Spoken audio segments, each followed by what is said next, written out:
One of the series of videos I want to talk about are good cars versus bad cars. Is there such a thing? What to look out for in different models of cars. Now I know I shoot a lot of videos on the Ford Focus, and some might consider it's like, wow, he does a lot of work on Ford Focuses. They must be terrible cars. And that's not the case.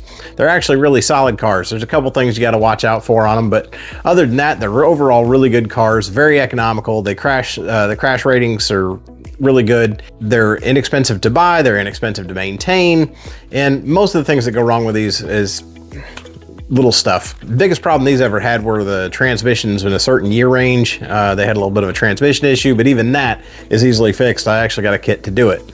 So Ford Focuses are great cars. The reason you see so many of them in my shop is because I push them so hard. I think all my kids have had a Ford Focus at some point. All three of my girls I've pushed to Ford Focuses because they're so good. They're such a reliable car. My cousin, my niece, anytime I've got a customer that's got a new driver that's looking for a first car, I always try to push the Ford Focuses.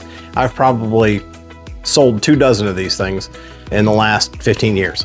So good solid cars, but I will talk about some of the problems that come up with other cars, even the problems on the Focus. I'd like to go through car by car and kind of give you a mechanic's take on the do's and don'ts when you're buying. You'll notice that I am a Ford fan. There's a reason for that.